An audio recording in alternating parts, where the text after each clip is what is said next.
195.3 billion noong 2023, 564.5 billion noong 2024, 487.5 billion.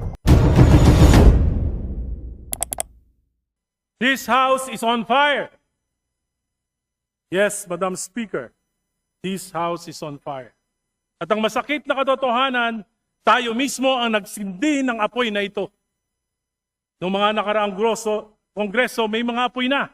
Ngunit sa 19th Congress, sadyang pinasiklab ang dambuhan ng sunog. At ngayon, naglalagablab na rin ang galit ng sambayanan. Lalo na ng mga kabataan. Pakiramdam nila, sinusunog natin ang kanilang kinabukasan. Nakikita nila ang walang habas na pandarambong sa kabila ng kanilang kahirapan. Lumulubog sila sa baha at tanong nila ang kawalan ng gobyerno na dapat sa kanila'y nangangalaga. Samantalang ang mga pinuno at mga pamilya nila ay lantaran ng karangyaan at kapritsyo, Mr. Speaker, Madam Speaker. Kaya't nadadamay po ang lahat. Bawat isa sa atin ay binabatikos sa ating kanya-kanyang mga distrito. Kaya hindi na po pwede ang business as usual. Hindi na pwedeng umasa na lilipas ang galit ng bayan. Hindi na pwedeng pagtakpan. Hindi na pwedeng magturuan. Kailangang isiwalat ang katotohanan, aminin ang pagkukulang, ituwid ang kamalian, at panagutin ang mga lumustay at nagsamantala sa kaban ng bayan. Mga kasama, linisin natin ang ating hanay. Magpatupad tayo ng mga matinding reforma kahit ang kapalit ay sariling pagsasakripisyo. Hindi na pwedeng naidahilan na politika lang ito. Hindi na pwedeng sabihin gawa lang ito ng DDS, ng kaliwa, ng dilawan o pinklawan. Hindi na pwedeng isisi sa DPWH, sa nakarang administrasyon o sa mga kontratista, sapagkat ang pinakamalaking korupsyon na ito ay nagsimula sa ating sariling tahanan noong 19th Congress. Hindi po ako narito para humusga sa kadinuman.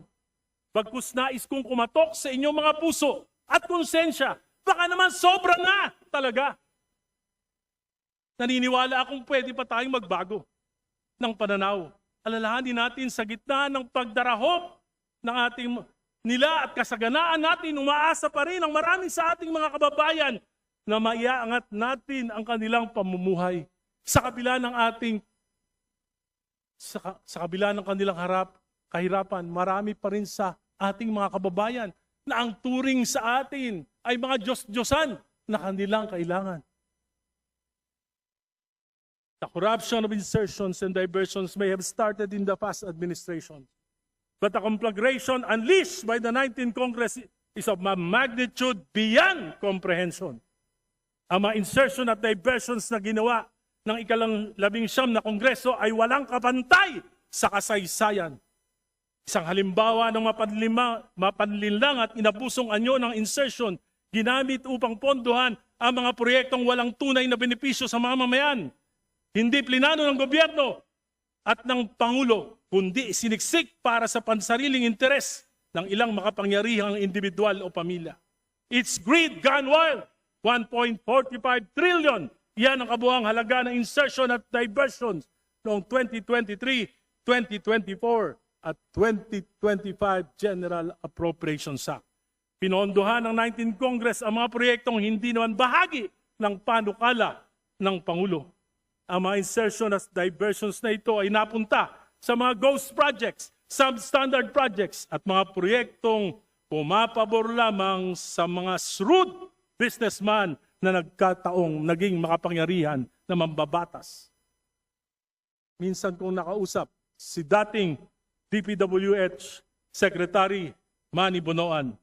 Sabi niya, Egay, maging ang computerized generated maintenance ng mga primary roads sa buong bansa ay binawasan at di pinatawad. Kaya tiyak ang deterioration ng ating mga pangunahing lansangan. Mga insertion na ito ay lumalabas, ibinebenta na hanggang 30%. Para may patupad, dadayain ito o ghost project na lamang. Ang mga pondo binebenta May proponents na, may traders pa. At sinong gagawa ng mga programa? Yung mga district engineers. Hindi na dumadaan sa pamunuan ng ahensya. Tulad nila, Bryce Hernandez at Henry Alcantara.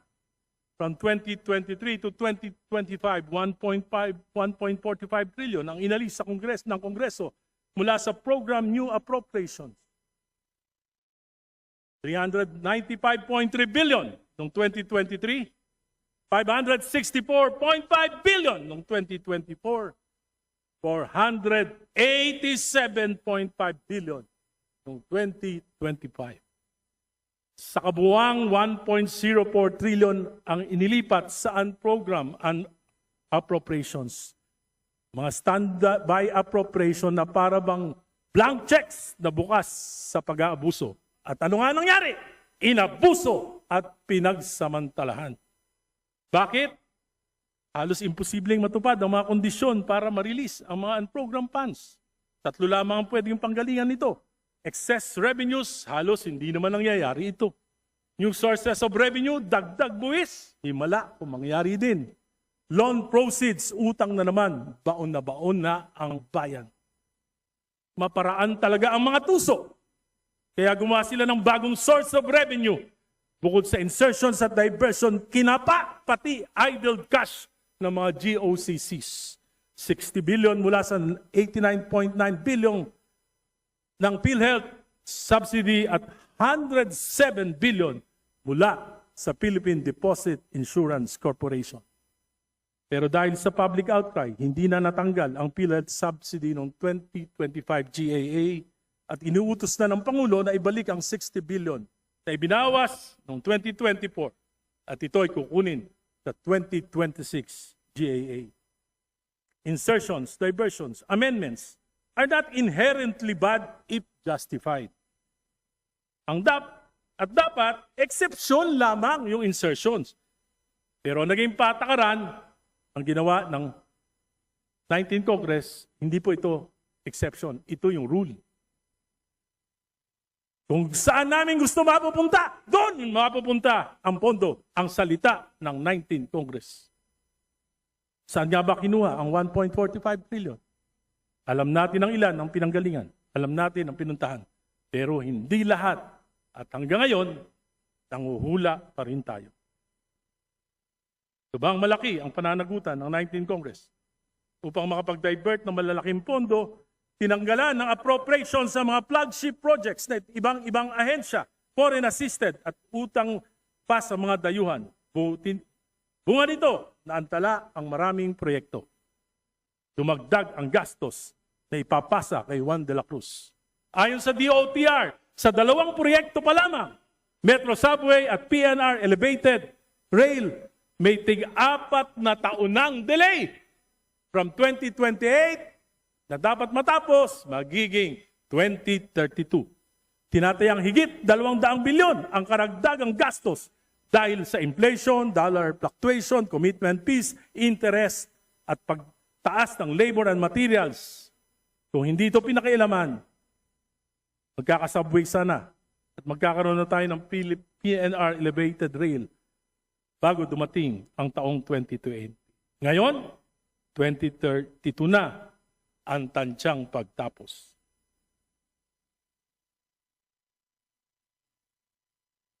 Mr. Speaker, colleagues, let's be honest. The 19th Congress practically stole the President's budget.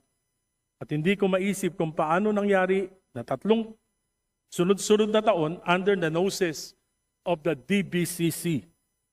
Sa mga susunod na araw, linggo, buwan, mas marami pang baho at kasuklam na pangyayari ang lalabas. Mas malalim, mas matindi.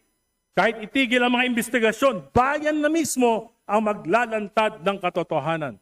Kaya hindi na pwede ang business as usual.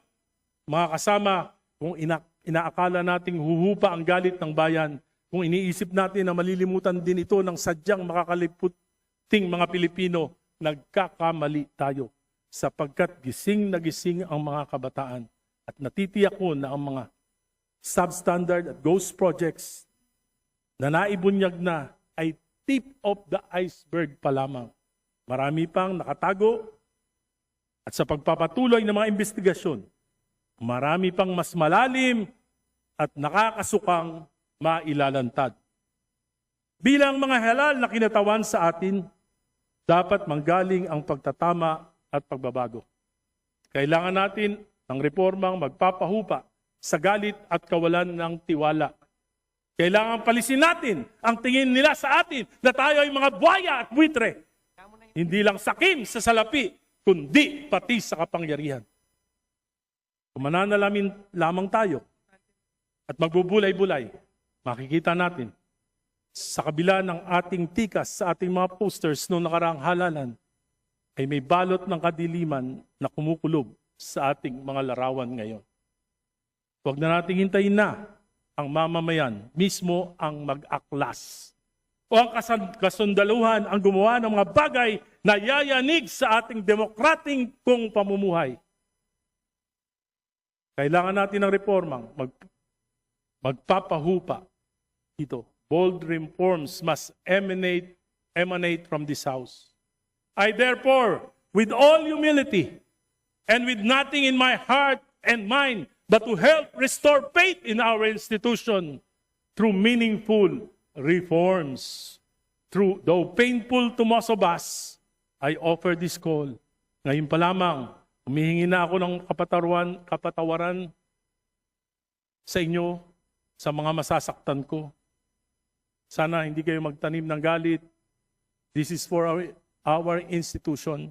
This is for our country. This is for our people. This is for our future. Minumungkahi ko po na magpasa tayo sa lalong madaling panahon ng isang batas na magpapalakas sa Independent Commission for Infrastructure, ICI, na itinatag ng ating Pangulo. Nakausap po ako isang miyembro ng ICI. Siya po ay nawawala na ng pag-asa. Kung siya po ay magre-resign dahil sa kakulangan ng kanilang ng poder, lalo pong mawawala na ng tiwala ang ating mamamayan.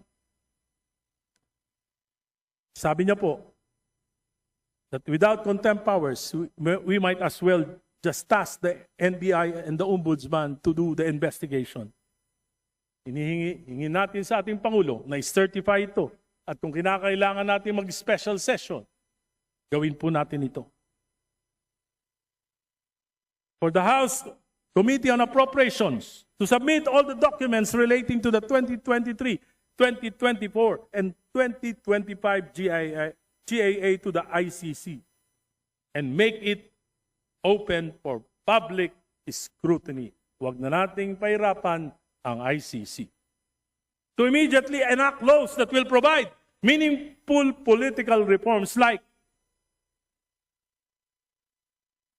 the Anti-Political Dynasty Enabling Law. Sumumpa tayong lahat mula kay Pangulong BBM, BP Sara, mga senador, at tayong mga congressman that we will abide and uphold the Constitution, supalit patuloy nating nilalabag ang Article 2, Section 26 ng ating saligang batas. Isinasantabi natin ang tungkulin at responsibilidad na magpasa ng enabling law na inutos sa atin ng saligang batas, sapagkat ito ay laban sa ating interes. We chose to only cherry-pick the provisions of the Constitution that favor us. Dahil 70% ng kapulungang ito ay mga dynasties. Mga dynasties na pinatatag ng pork barrel.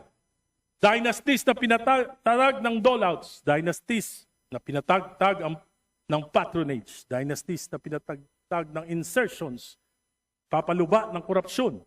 At sumasaintabi sa mabuting pamamahala.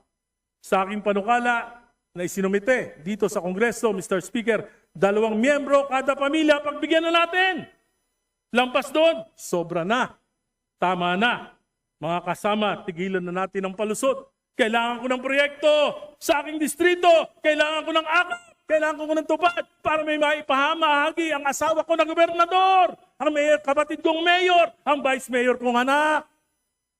Ang pisang kumbukal. Kindly request the Honorable Erice to please wind up. At pati aso ko, tatakbo na rin, Kapitan. Sapagkat kami lang ang kailangan ng bayan. Our family is God's gift to our people. This is not democracy. This is dynastic monarchy in the sky.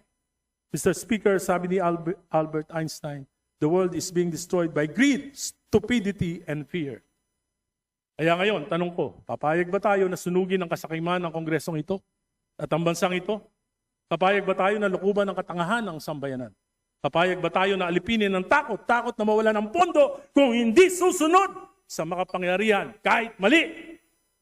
Mr. Speaker, dear colleagues, let us put out this fire before it consumes us all.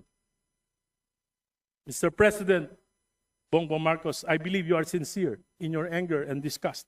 I believe in the sincerity of your tears.